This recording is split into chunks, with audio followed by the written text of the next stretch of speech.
Okay, and the last thing tomorrow is election day, right? And Florida is a very important state, so bravo.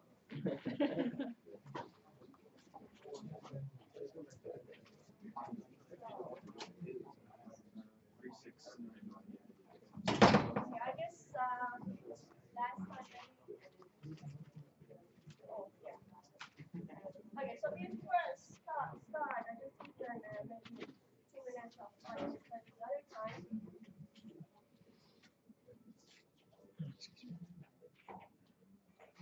So we talked about distortionless systems.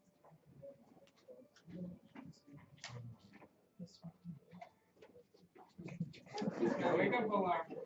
Time to wake up. It sounds like someone's just playing music.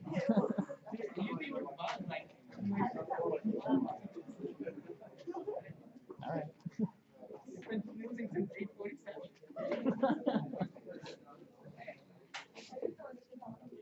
I mean, I didn't even know it was my phone. I have no embarrassed now. I'm going home, guys.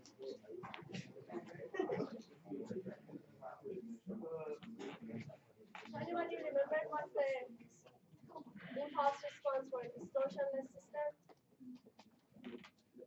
So distortionless system means that if I have an input, I don't want my output to be very different than my input. I mean, I can only tolerate maybe a constant, twice that, 3 times that, and some delay. If you shift my signal a little bit and then scale it with some constant, I'm fine with it. And this is called the distortionless system. So for such a system, if you remember, the h of t turns out to be k times, the delay is represented by an exponential term, minus j 2 pi f.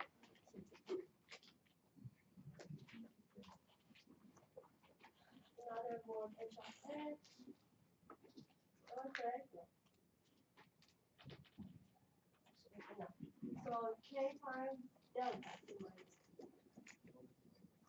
It's a shift because I'm in the time domain. That's not how you say. I'm in the time domain, so we are doing the convolution. So I'm in the delta, and the frequency domain h of x is the k times e minus j 2 pi. Okay.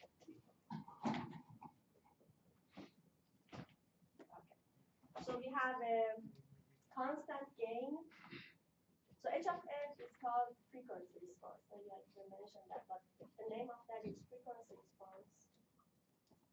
The magnitude of h of x or amplitude of that is called amplitude response. And then the phase always called the phase response. So for distortionless system, the amplitude response is constant. The phase is minus 2 pi ft, which is linear.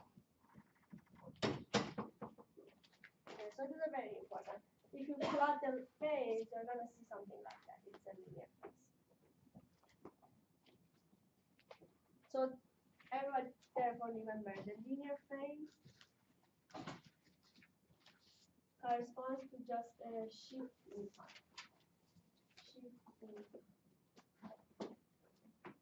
And it's okay for us.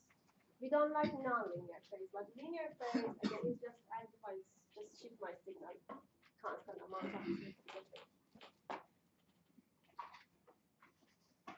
Okay, so this is some overview of what we talked the other time.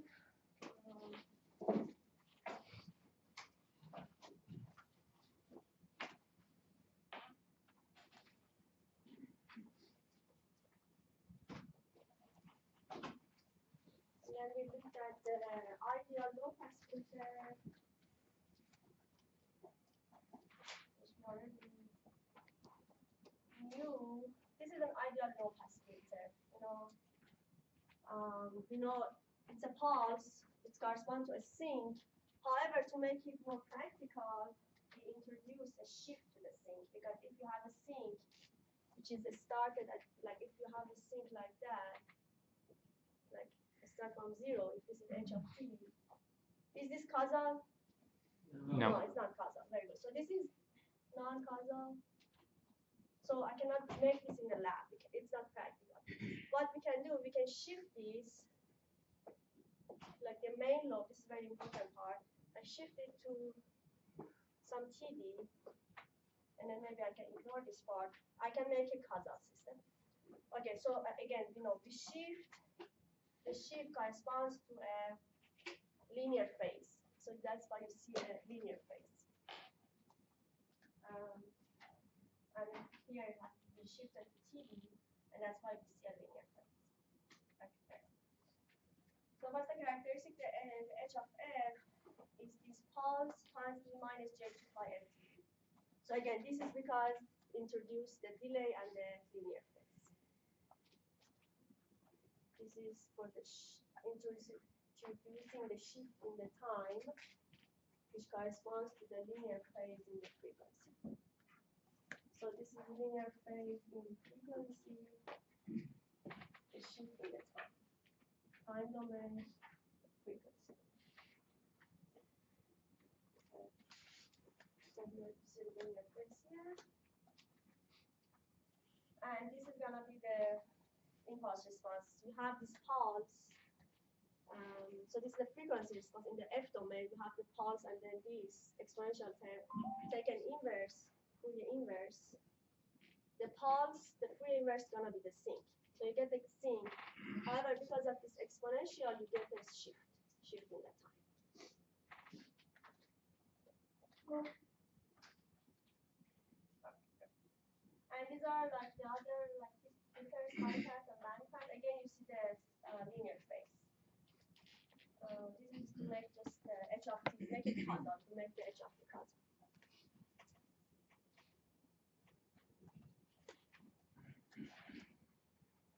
Okay. Now, in all these filters that you see, we use the term ideal. The reason that we say ideal is that because you see a very sharp jump here. See, h of f is 0, and suddenly it goes to 1, and again it goes to 0.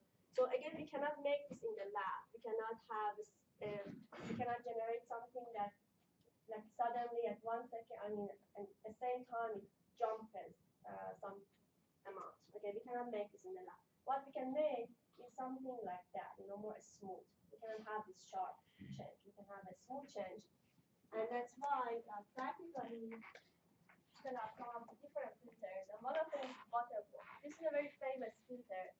Very practical. A lot of communication systems use this filter. It's called Butterworth filter, and this is the magnitude response of this filter. H of f, the magnitude is 1 over square root of 1 plus f over b to the power of 2n. Okay, what is this n? This is the order of the filter. Right? But this is very, very, you have a lot of n, but look at this one.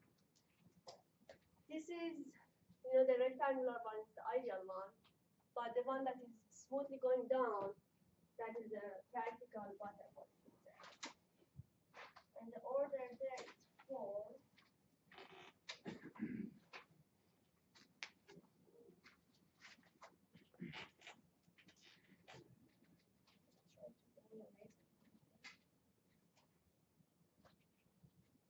Okay. See here, so this sharp one is the ideal one, and then this one smoothly goes down. So this is a low pass filter because it passes the low frequency, it doesn't pass the high frequency, but it's again practical, it smoothly goes down. And order of the filter here is 4. Now, in this figure, we have order 1.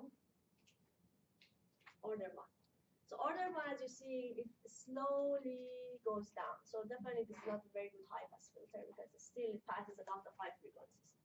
But as I increase order here, like n equal to 2, 3, 4, 5, 6, you see you get closer and closer to the ideal. And for n equal to infinity, you get the ideal. Okay. So by increasing the order, by increasing n, you will have a, let's say, sharper transition. From passing the signal to not passing the signal. And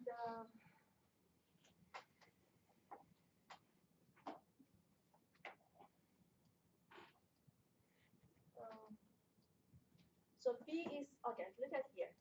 This is the plot F over B.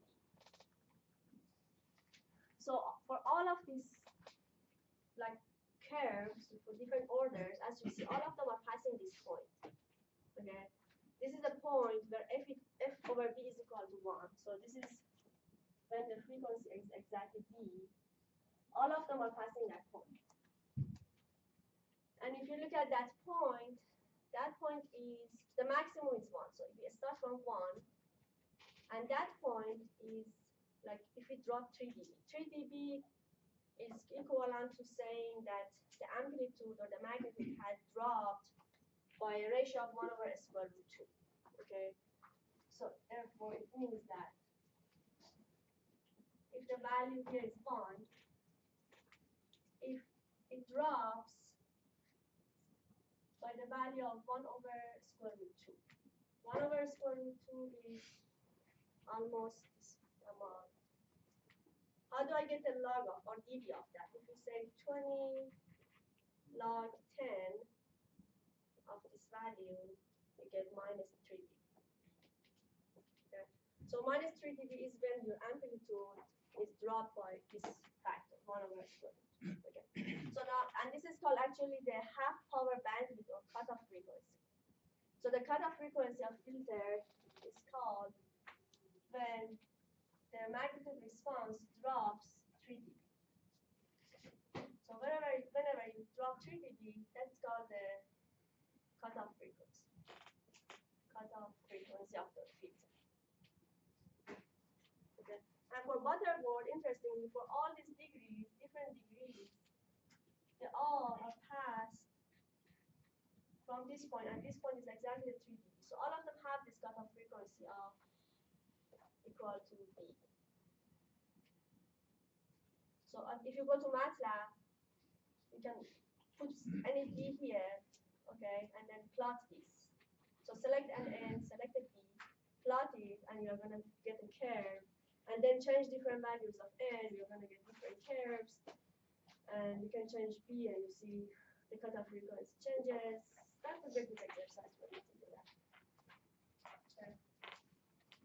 So again, the thing that you have to understand here is, first of all, the definition of this cutoff frequency, also half power band, it's called half power. So when the power is half, or like the magnitude is 1 over the square root of 2. The cutoff frequency, when it drops this amount, which corresponds to 3 dB.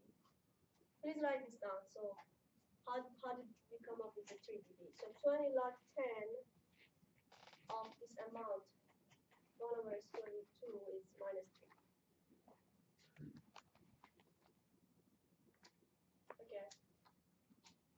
And you have to know the sum of the definition, at least the behavior of the Butterworth filter. So again, this is for n equal to 4, the Butterworth filter, or n equal to 4. This is then the frequency. Now let's look at the time. Take a Fourier inverse of this and see what happens. If I had the pulse, what's the inverse of the pulse?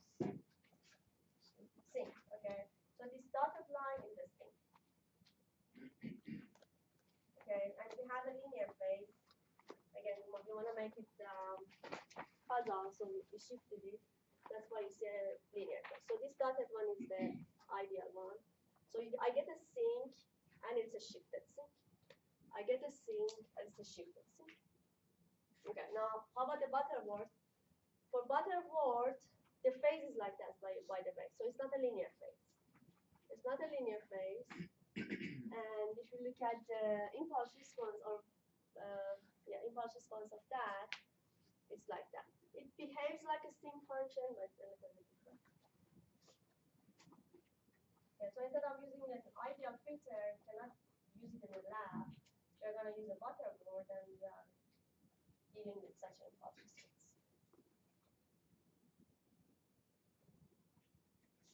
Any question here? No? Okay, very good. So nowadays, instead of working with analog, so Butterworth filter is an analog filter, okay?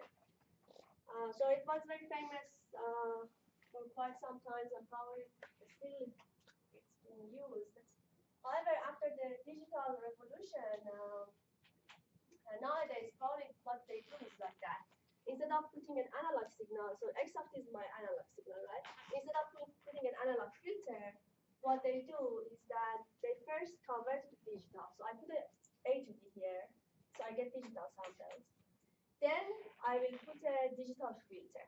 So digital filter is like you have a computer, you go to MATLAB, you design a filter, and it's gonna everything will be just digital addition, multiplication, etc. So you get an output which is digital, and then if you're interested in the analog version, you do the digital to analog conversion. Okay. So you start with something which is analog, then you convert it to some digital bits. So these are like bits, 0, 0, 0. Each of them have some representation, 0, 0, 1, 1, 1, 1. Depending on how many bits you have, 3 bits, 8 bits, 16 bits. So you have just digital data. And then here again, this is digital filter. Okay. Digital filter, you just put a DSP processor or computer, then you come up with again digital data, and then D to A converts back to an analog filter. So this is you made a filter using a digital filter. Alternatively, what you could do, you could get an analog signal. Let's say you put an analog filter, and you get your analog output. So now, what is the advantage of this one, digital one that we are using? The advantage is that first of all, the cost of implementation of the digital is much less than the analog. So for analog design, you need a lot of electronic components, resistor capacitors, I don't know, op amps, a lot of things. Versus here, you have maybe a very cheap signal processor that can implement just simple filtering. So this is cheaper. And I guess it's also more accurate because, as you know, when you have working with op amps, RLC circuits, there are always this imprecise values that you may have to work on. And let's say if you made a mistake, you design a circuit here and then you made a mistake, you have to change some resistor, your capacitor is going to be really hard. But then here you just change your MATLAB code, you run it again, you have a new filter. You know, it's very more convenient using digital versus analog. This is a title here. This is implementation. So the cost of the digital filter implementation is often lower. Digital filter use simple elements like addition, multiplication, shift, delay, versus the analog filter require RLC or op amp. Digital filter can be easily modified by just changing the computer program, while analog filter you have to replace all these components. That's why nowadays we use a lot, more and more digital versus analog.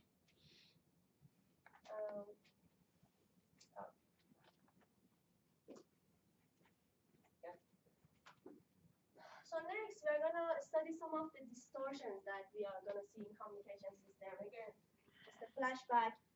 We saw distortionless system,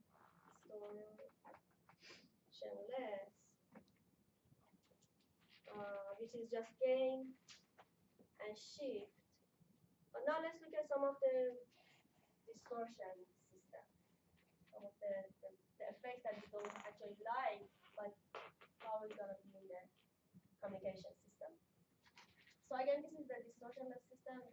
The magnet response has a gain of k, and we have a linear phase. But we might have a linear distortion. Again, don't mistake this with linear phase. Linear distortion, which means that still you have a linear system, you have an LTI system, but for this LTI system, the gain is not constant or the phase is not linear. Either of them that happen, then you will have a distortion. We're going to see one example, okay? And so what happens when you have such a system and either the gain is not constant, so the gain is not constant constant, meaning that for different frequencies, instead of having h of f, the magnitude equal to k, I might have something like that. So it means that for different frequencies, my system treats the signal differently. Okay, so maybe for like, I don't know, this frequency the magnitude is 10, and then for this frequency the magnitude is 0.1. So treats different frequency components differently. That's why I'm gonna see a distortion at the end of the channel.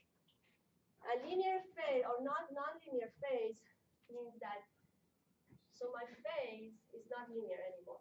Okay, so it's something like that. So different frequencies will be shifted separately, differently. Okay, so I hope you see the difference. Here, different frequency components are scaled differently. So frequency, oh, I know you don't see it here.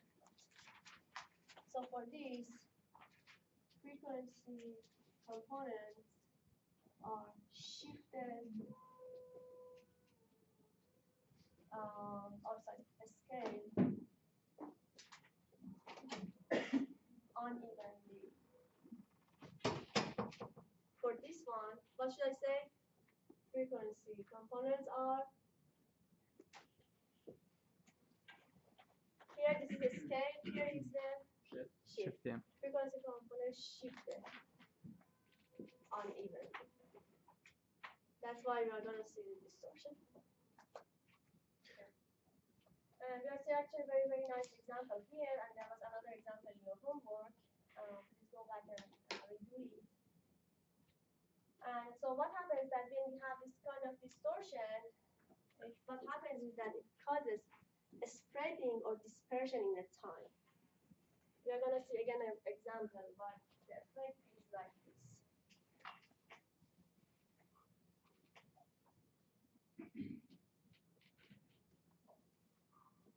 So if you had a distortion less system, and let's say if this was my input, g of t, what I would see, maybe just a shift, and maybe a little bit of scale. This is what I would see. It's a distortionless. But when you have a distorted system, you have this input, somehow different components will be shifted, and what you are going to see is like as if you have several symbols and then they combine and like spread it over like time. We're going to see in the example. So somehow it causes a spreading or dispersion in the time. So if the duration here, let's say, is 1 second, and here is also 1 second, so what you are going to see maybe is like 2 seconds, 3 seconds. Because of this distortion, the gain will be different. We're going to see one example. But this is the meaning of the spreading or dispersion in time. And the reason is that maybe two adjacent pulses will spread wider, and we are going to have like intersymbol interference. Okay, so now I have like if this one is spreaded and then another one also spreads, so somehow we are going to have this interference between different symbols.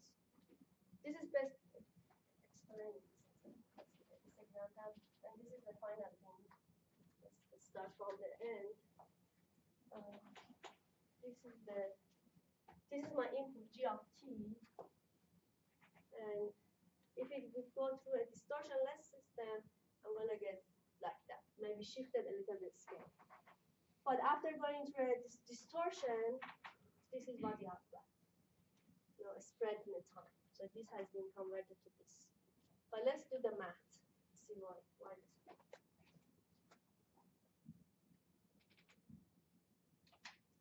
So this is the system that I have. It's an LTI system. So therefore I can represent it with h of f. And h of f is given by this formula. Is it constant here? Like if you look at here, is it constant in terms of f? No. Okay. If I only had k, that was constant. It's not constant, as you see, cosine of 2 pi f, so it's varying with f. So therefore I would say, okay, definitely I will have some distortion. And this part is just a shift. So I have a linear phase. Please make a note here. So you have a linear phase here.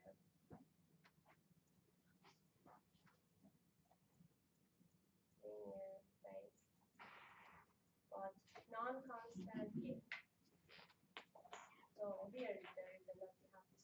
gain, not constant. You can also have the other way around. You could have a constant gain, but then my phase could be 2 pi, I don't know, cosine of f or something. Then it was not linear anymore. I guess in your homework, this is the case. Gain is constant and phase is not linear. But both of them could happen. So this is the result of the reason for our distortion. And this is the figure as you see. Then again, the phase is linear, so I'm happy with the phase. But the gain is not constant. The constant gain is like that, right? From minus b to b, if the gain was constant, I was happy. But it's going up and going down, so it's not constant. So this is the reason that I would have some distortion. Now it says assume my signal, my input signal is band limited to b here. So if it's h of f, my input signal, let's say g of f, is band limited between minus b and b. And I want to see what's the output. So this is input, capital F. So we want to find the output. Okay. So the output is h of f times the input, right? So this is the input, gf. We are in the frequency domain, so everything is in terms of frequency. Yf is gf times h of f.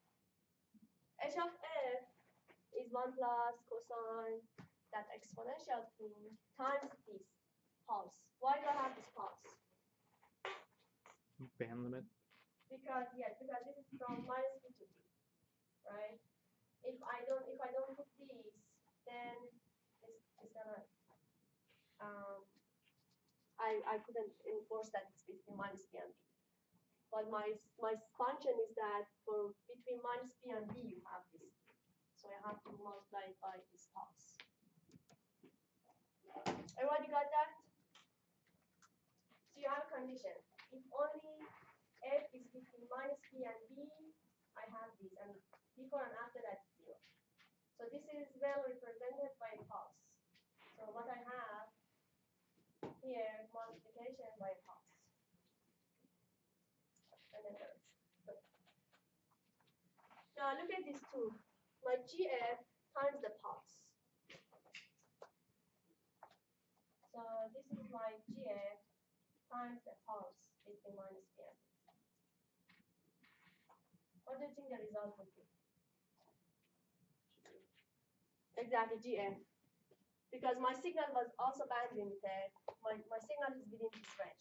If my signal was out of the range, then I couldn't say that. But for these two multiplications, gonna give me this. Everybody agrees? If you multiply this point by point, what I get is exactly the signal, like here. So therefore, this times that is equal to g. Everybody got it? That's why, I mean, they want to make the problem easy. That's why they say the GT is band limited to b hertz. So this is a term. GT band limited to b hertz, it means that you don't have anything beyond b or minus b. And then multiplied by that, you're going to get this. So that simplified our case. So this is GF, this is this, this is that.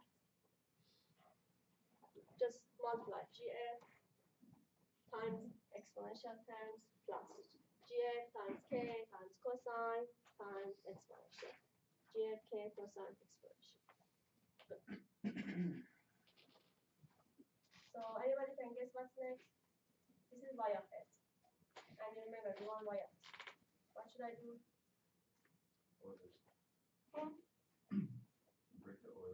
Fourier inverse. Yeah, Fourier inverse. Right. Okay. So what's the Fourier inverse of g of f? G of t. Yeah. So if I only have these, the inverse of that would be gt. So gt and gf are pairs.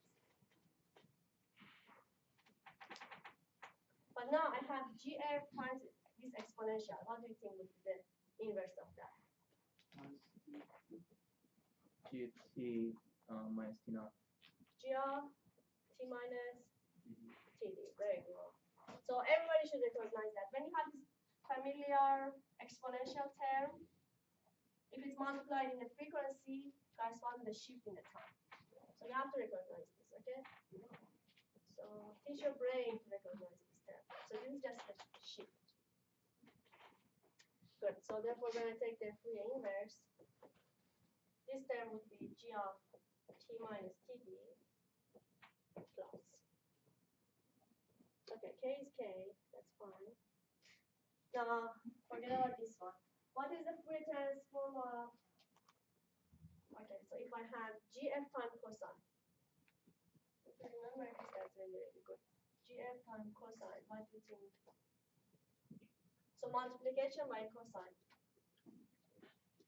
Remember, if you multiply by cosine, what happens? Shift. Two shifts. Two shifts. Very good.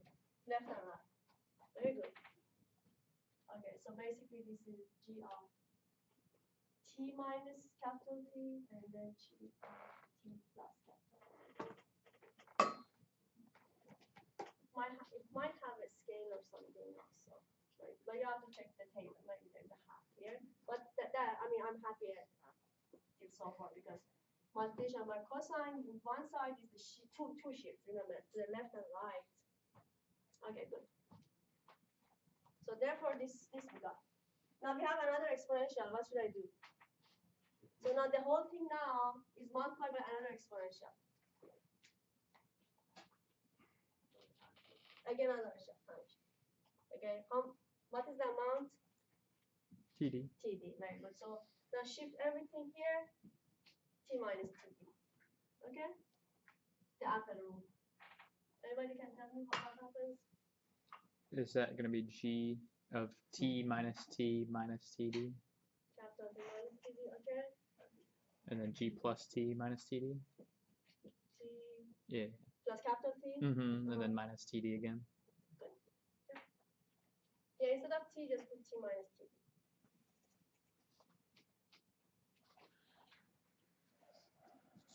Okay, so what I did is that I multiplied this side by another exponential. So it means that I have to shift these. Instead of t, put t minus t. I have to shift it. So to make it more clear, let's put t minus td minus capital T and then t minus td plus capital T.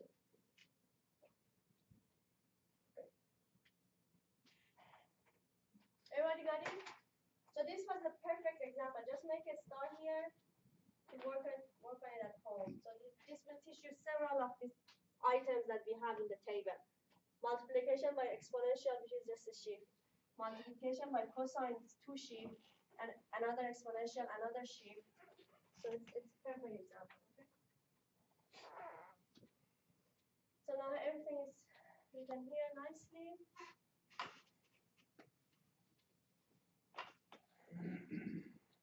Yeah, we had a 1/2 here, so cosine is shift and then it's scaled by 1/2 and everything like that. Good. So this is the output. So the output is a shifted G, and then look at here. This shift is by TD, but then a shift by TD minus or TD plus capital T, and then TD minus capital T. So this is my input. GT. Okay, so that at the output, I'm going to see these shifted version of that.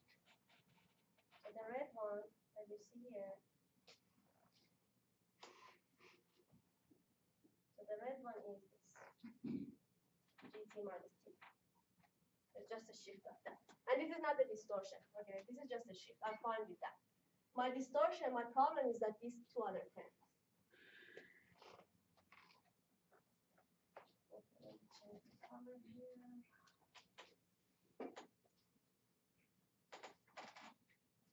Okay.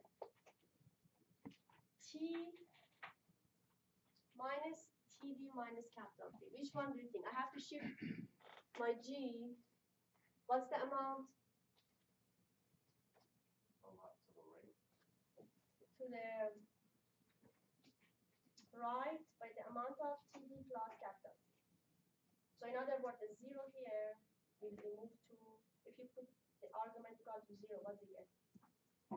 T is equal to T plus T. TD plus capital T. So this is the point. So this point is moved.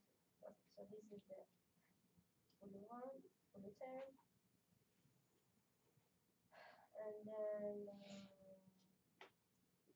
this term, the purple term, is this.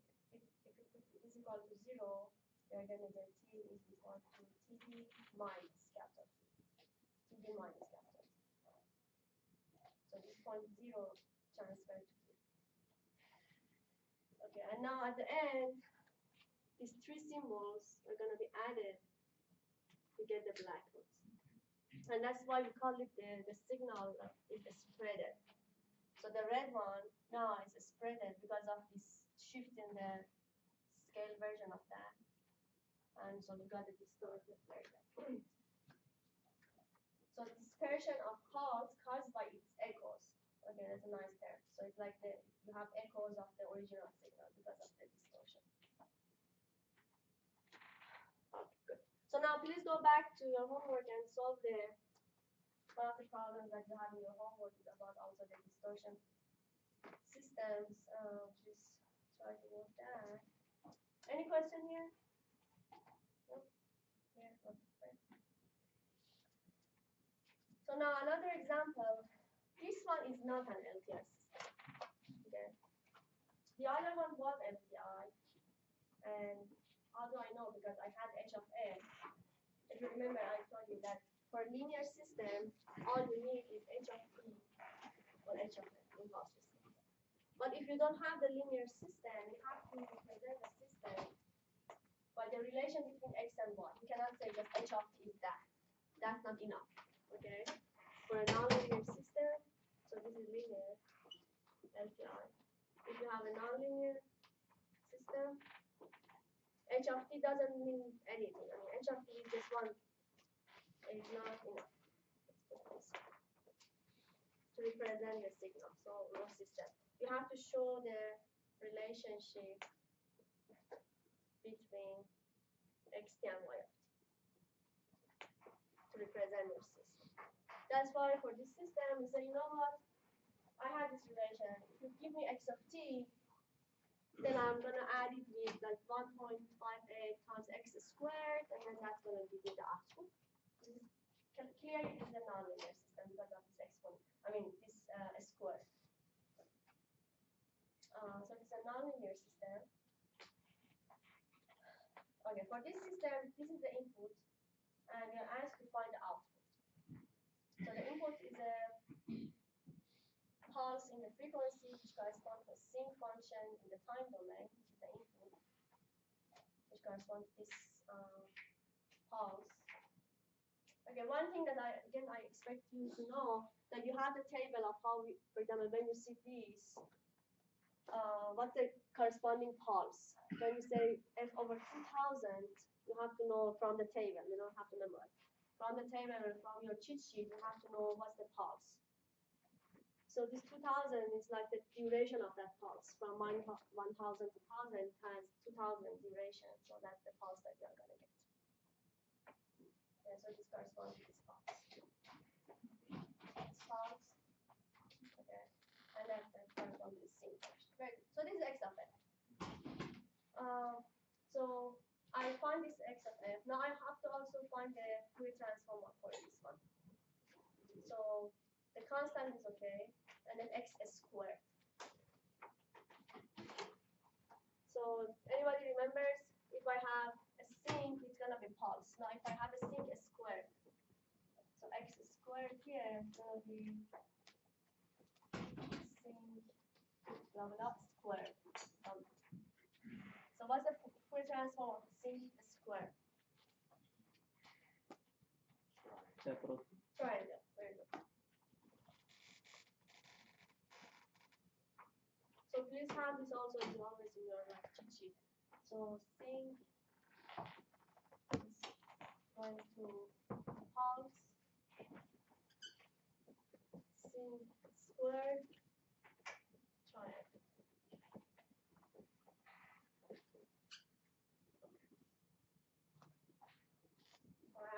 outward here, so we're gonna get this triangle. And this is the result. This triangle like this. Okay, very good. So now add everything. So y of a is x of a, which is this pulse, plus Fourier transform of that, which is this triangle. So if you add them, you're gonna get this. So this is the Fourier transform of the output. Interesting. See, you started with a pulse which was bandwidth to like 1 kilohertz, but what you got, not only the system changed the shape of your signal, made it like that, so definitely you see a distortion, but also it's spread it over frequency, even to 2000 hertz. And that's something that probably we don't like in communication systems. If I send a signal in that duration, I want it to be in that duration. Can anyone tell me why? If my signal is bandwidth of 1 kilohertz, I don't want it to go over another frequency. It spreads over frequency.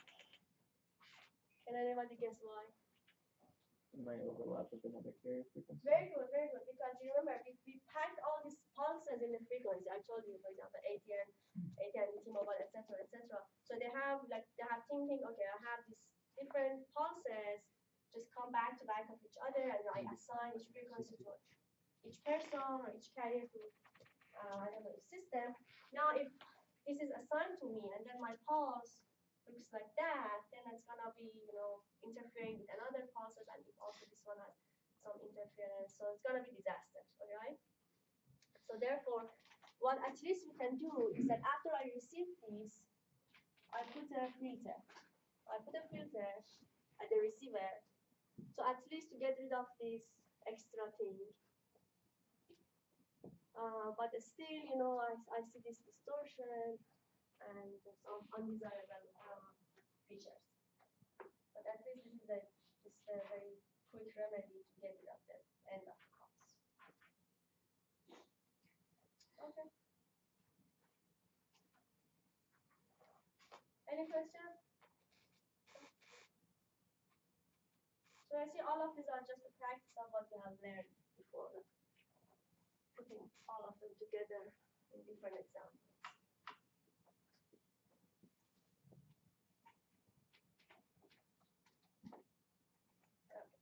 So another very common source of distortion is called multipath distortion. What does it mean, multipath distortion? It happens especially for wireless transmission. Let's say you have this transmitter, you have this receiver, okay, and always there is a direct path from transmitter to receiver. So this is an EM, or electromagnetic wave coming, right? Directly reaches the receiver. But also there are some buildings or some obstacles around that when the electromagnetic wave goes or hits them, they're going to reflect that. Okay. So therefore, not only I get a direct signal, but I also get some other signals from different angles. And this is called the multipath effect. So you get, as if you have several paths.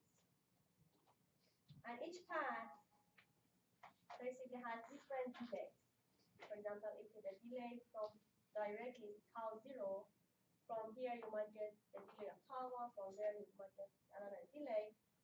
And so therefore we can model this multipath like that. So I have a transmitted signal, which there is a direct delay, TD, and then another path, this is just one path. So it might have a gain, alpha. It might usually it just scales the signal down, reduces the energy of the signal, and then introduces another delay, which is different than this one, TD plus delta T. So this is what I get. And this causes distortion. So let me read. So multipath transmission occurs when a transmitted signal arrives at the receiver by two or more paths of different delays. Okay, so this is the direct path, but you might have other paths with different delays, different gains. So in wireless transmission, signal can be received by direct path between the transmitter and receiver antenna, also by reflections from other objects such as buildings. Okay, now let's see what is the frequency response of such a system. So frequency response basically is addition of these two, because it's here you have addition, so it's like a H1F plus H2F. If I consider this system has frequency response of H1, and then the whole thing here has frequency response of H2. So the whole thing is H1 plus H2. So for H1, I have only the delay. And you know, the delay in time is just the exponential in the frequency, right? Okay, so E minus J 2 pi F TD. This corresponds to H1. And then this one, similarly, you have alpha, and then the amount of delay is this, TD plus something. So E minus J 2 pi F, that. So this is H2. Okay, so the whole thing is added. Just factor out this, 1 plus alpha, that. Okay, and then instead of this exponential term, we have to cosine plus J sine, the Euler, right, at each part of J theta, cosine of theta plus J sine. We get that. And then we look at the magnitude and phase. What's the magnitude of these? 1.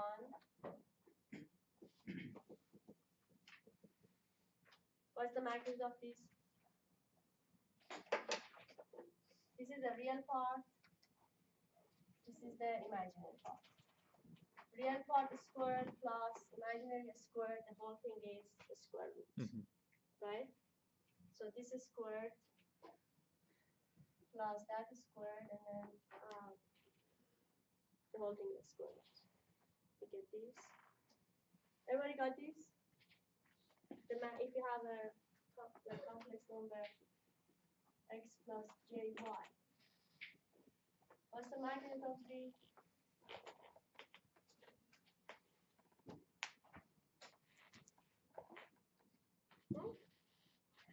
X squared plus y squared. X squared X squared plus y squared. What's the phase? Tangent inverse of y. So the same thing here. So this is your x. This is the real part.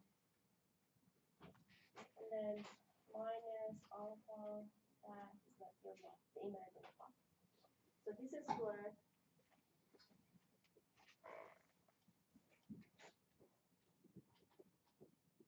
Plus that is squared.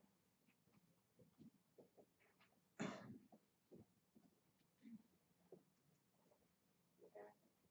So these two, we're gonna have cosine squared, sine squared, simplify, you get this, and then the phase. The phase is tangent inverse of minus alpha sine divided by that. So that's going to be the phase of this, and then the phase of this also is minus omega t. So minus omega t, and then tangent inverse. So that's the phase. This is your plus. So therefore, you can write it as the magnitude times E minus J, the phase of the system. Okay, so as you see, nothing is linear, basically, or nothing is constant. So here, we have the frequency, so the gain is not constant. Gain, not constant, with respect to frequency. And the phase is not. What do I care about the phase? What do I like in the phase to be? Linear. Phase, not linear. So all of this makes the system distorted. So look at here. Although my original path was distortionless, because it was just a delay. So this path was distortionless.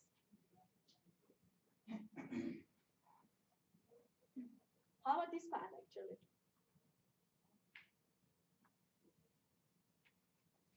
If my signal only would pass through this path, what would happen? That depends on alpha, right? Alpha, let's say it's constant. Then it's distortionless. Yes, even this path is also distortionless. Why? Because it's just a constant gain. It's just a shift. Mm-hmm. This is also distortionless. But then when we put them together, these two paths, the result is distortion because the way that they're added, and then, so you see when the gain is not constant, the phase is not linear.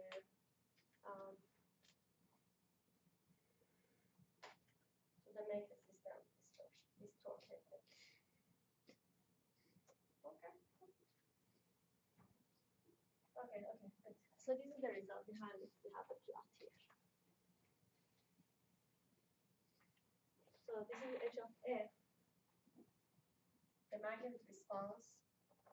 So you see that there's a cosine component, so it oscillates. So instead of being constant, that we like, it oscillates. And the phase also, it has a linear component here, as you see. This is the linear part. This is the non-linear part.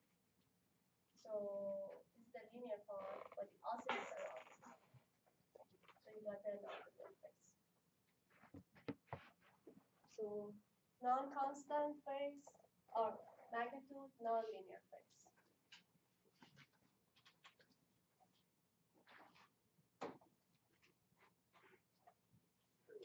So both magnitude and phase are periodic in terms of F. Multi-path channel shows non-idealities in magnitude and phase. So we have distortion. And at some frequency, the two signals. At some frequencies, the two signals interfere constructively to enhance the gain. Okay, yeah, that's interesting. Again here.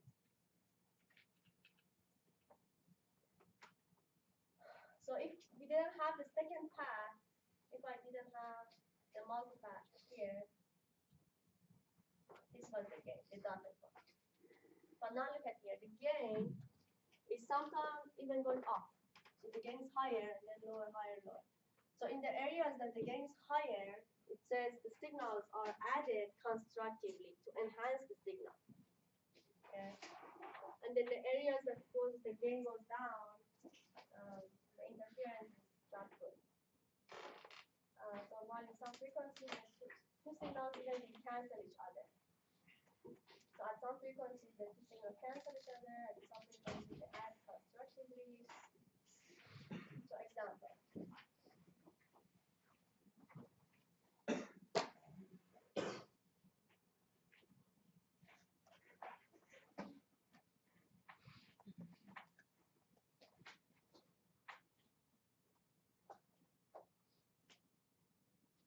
So if alpha 1, and for omega, delta, t, pi, etc., h of omega, the gain is almost zero. Okay. So it says if you play with these numbers, you can somehow adjust it so that at some frequency even the gain is zero. So what you get is like that. So this is gonna be your gain. And in this case, the gain are zero. So you send something, what do you receive when the gain is zero? No. Nothing, right? So the signals from different paths are combined, and you don't see anything because they're exactly like off the phase each other. Like for example, one of them is 1, the other one is -1, and then they cancel each other, so you don't see anything. While on the other frequencies, maybe you see a gain of 4. Okay, so somehow this is a positive reinforcement in some part, and then canceling each other at some other frequencies. So this multipath distortion, this kind of things are advanced topics. If you happen to take other communication classes or advanced one, probably are going to see more and more of these. Here it's just extend. Okay, and And then the last one is the fading channel. So what's the fading channel? Basically the random attenuation of the signal. So when I have a transmission channel, and when I send something, so during the time, so we have some randomness. We might have some, I don't know, based on the temperature, based on the obstacles moving around, all these things provide some randomness in the communication channel, and that can be somewhat shown as a fading. So my signal fades sometimes. Let's say, for example, I'm sending something, and then all of a sudden a big bus is moving around, so my signal doesn't go, doesn't pass through, and then 1 second later the bus is here, my signal passes through. So at that moment I had a fading signal, so my signal faded. But later on I can send it. So it's somehow randomness, brings some randomness flavor to my transmission. So channel characteristics may change over time, random changes in the medium, like temperature change, obstacle moving, etc. And then they can provide this random attenuation of the signal known as the fading. And the fading might be frequency dependent, where different frequency components are affected unequally. Yeah, so we can have it for different frequencies of the signal, like for air. Different part of the frequency might be affected by fading differently. So we don't go through the fading, I just stop here for the fading, I wanted to have heard of this name. So we have this effects, multi-path effect, fading effects, other effects.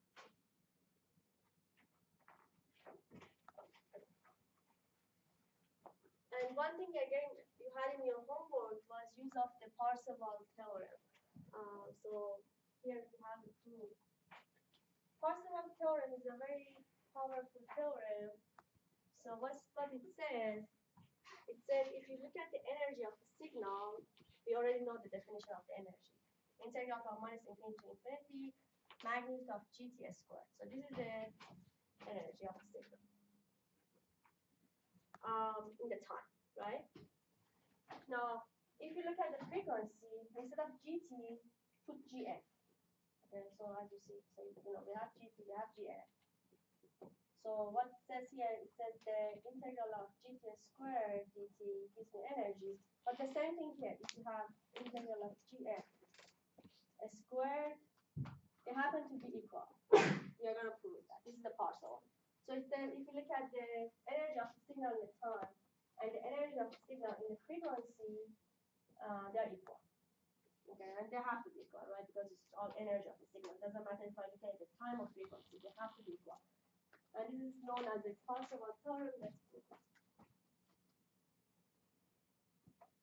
Okay, so signal energy in the time, again, as you know, GT conjugate dt, which is also magnitude GT squared dt. Now, instead of GT, just put GT, but instead of another GT here, put it in terms of the Fourier transform. So instead of GT, we know it's integral of GF equals J 2 pi f df. So from the beginning of chapter 2, this is the inverse Fourier, right? If you give me GF, I can take this integral and give it this GT. So just put it here. But here you have a conjugate. So if I have a conjugate, if I conjugate the whole thing, what do I get? The integral, then GF conjugate. How about this? This conjugate as well, right? What's the conjugate of this? E to the negative. Right. Yeah, good. So that's why you see a conjugate here and a negative here. Please again write this down because you might wonder why here you have a negative. So we started with a positive because this is the inverse moving forward. The integral of GFE to the J to pi of TPF. But then when you conjugate it, this becomes conjugate, this becomes conjugate. Conjugate, conjugate. now the trick that I guess we talked about it the other time. So what should I do next? Anybody can tell me? I have two integrals and I have GT outside this integral. What should I do?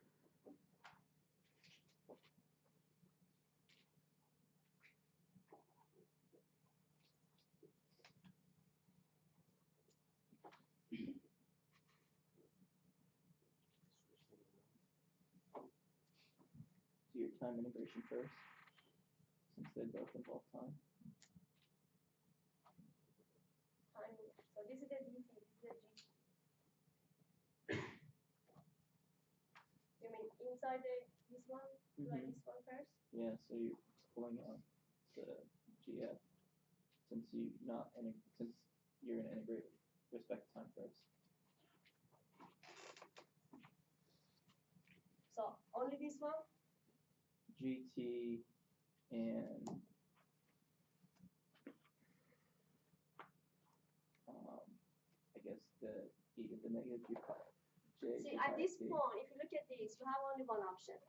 Either calculate inside this, which you cannot do that because if you cannot do that, it's this complex. That was a simple thing. Is that like seen as like a constant inside the integral with respect to dt? No, because you have a t here. Oh, okay, yeah. But look at this, GT. First, let's take out GT. GT here is a function of time, right? Mm-hmm. Not a frequency. This one is function of frequency. Can I take this inside? Yeah. So always do that. Take the one which is not a variable of that inside. Integral. So when you do that,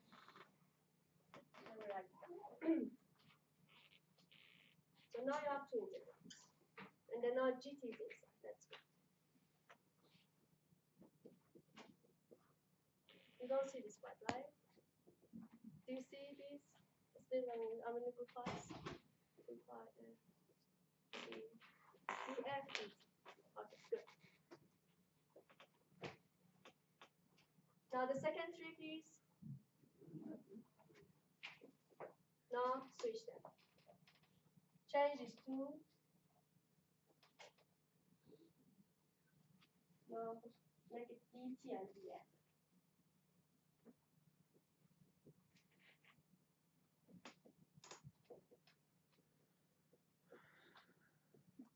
Now inside is the function of t. Now I can take out whatever is the function of f. Take gf out. Okay, that's good.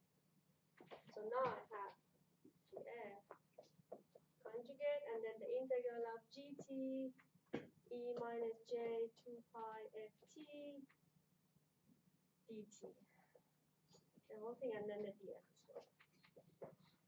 Now I know that. I recognize that. What's this? Fourier transform gf. Right? And that's it. The integral of gf conjugate gf. And this is just the proof that you can go from one to the other. That's the gf square. Magnitude square. Remember this is magnitude square. Yeah, we just proved it from the time, the energy in the time, you can go to the energy in the frequency. But again, this is the exact trick that we used it several lectures ago, and you're gonna use it over and over. When you have two integrals, put one of them inside, and then switch the order. See, by switching these dt and df, now I could take the whatever is function of f outside. I could take gf outside. Instead of gt being outside, gf is now outside. It's an interesting trick.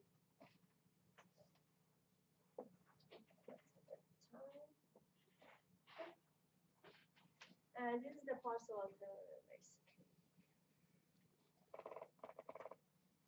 Did you get it here?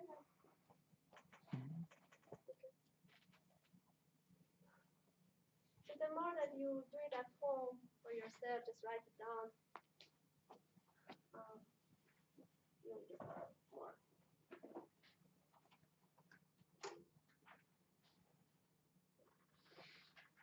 Okay, so here and then GF outside. last thing we're gonna see today, just the verification of this Parseval theorem. Let's say my signal is like this, GT is E minus 8 UT. You wanna just verify the Parseval theorem. So let's look at the energy in the time. So integral GT squared dt. The integral of signal is equal to E minus 2AT. Here from minus infinity to infinity, here from 0 to infinity. Why? The unit step. Because of The unit step function. u of t. So the ut, the signal is from 0 to infinity. So E minus 80 times u. So basically it cuts the negative part. So when you take the square root of that, it's integral from 0 to infinity. This part is squared. Simple integral 1 over 2a. Now alternatively, if you go in the frequency domain, we know the free transform of E minus 8 ut. 1 over a plus j 2 pi f. So this is the gf. So I take integral of gf magnitude squared. So you look at the magnitude of this squared and the magnitude of this.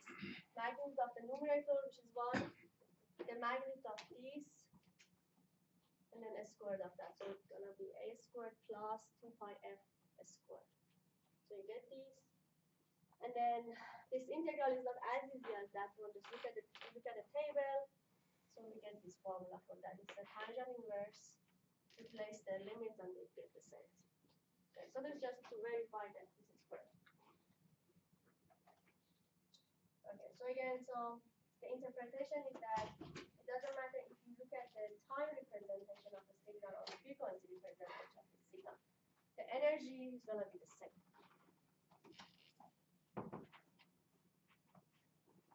Okay. So small, no, it's a new topic, so I guess I stop here. Any question? No?